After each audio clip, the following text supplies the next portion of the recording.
building. Why did DC leave New York? Well, all the other Warner properties had already moved out to California. Mm-hmm.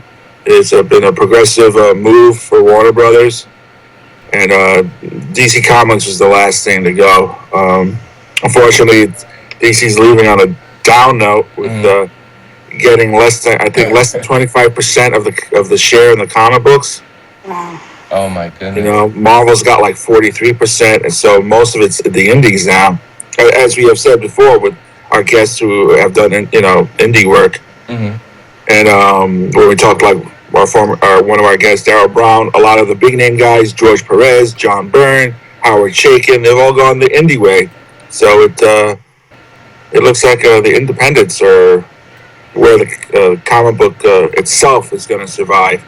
As far as Marvel and DC is, I think you hit the nail on the head a couple of weeks ago, Seven, when you said comic books just now is like an advertisement for their properties. Right. You know, looks like it's going in live action, animated films, and it's a shame because it is part of Americana, comic books. Right. So, but they moved to California. Strange enough, near a building that's Disney and ABC.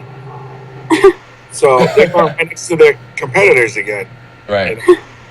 So we'll see what happens. Now, do you think that's somewhat of an advantage for Marvel in a way?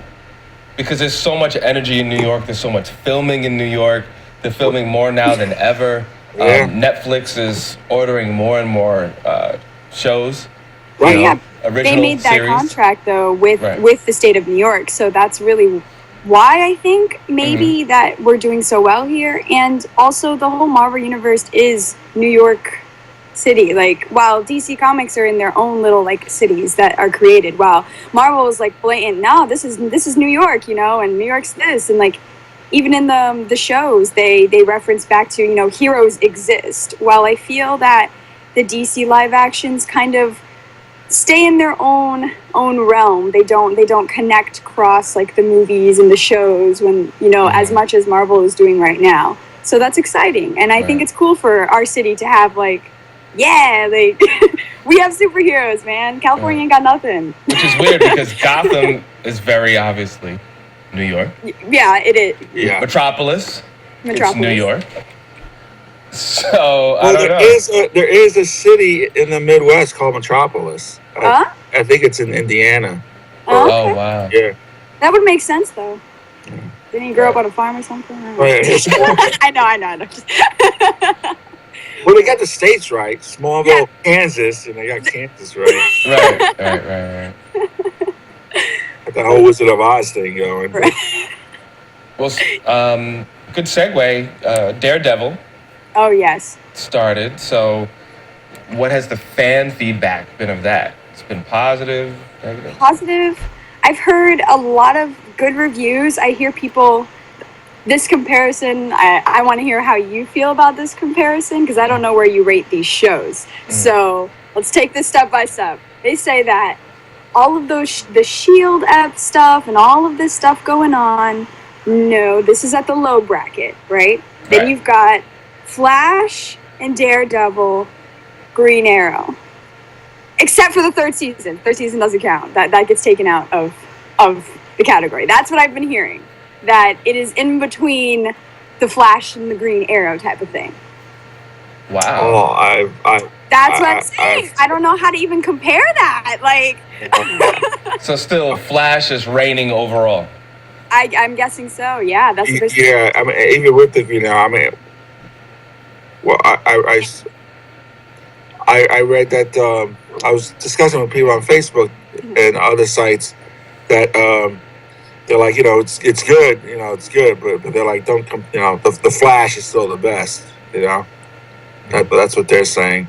I did get into an argument with one guy who said it was the greatest martial arts he's seen on TV, and I'm like, please stop. For Daredevil? Yeah. Because there was a show people called The Green Hornet, and Kato was portrayed by Bruce, I can kick Chuck Norris's ass any day of the week, Lee.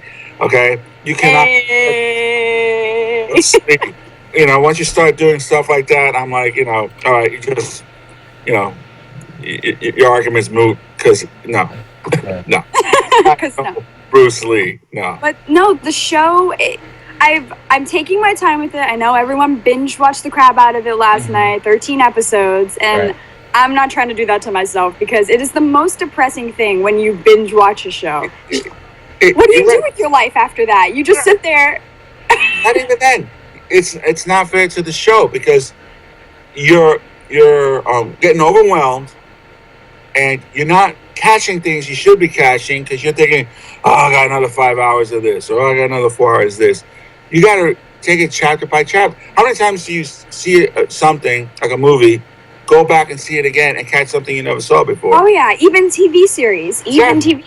There's so much you don't see. Even with a book, when you're reading, you go back, oh, I didn't catch I missed that, or oh, that connection. Yeah. Oh my gosh, I didn't even see that guy look at that guy, and that's what that means. Like, watching is a mistake. Just we shouldn't be saying that. You might make some bad friends saying that. Hey, I don't care. I call it like it is. Hey, that's what I'm saying. I think, binge watching on like series that have like 8 seasons, maybe. But like a show that has like only 13 episodes, like it's just gone in a flash. It's just gone. In a flash. I the point.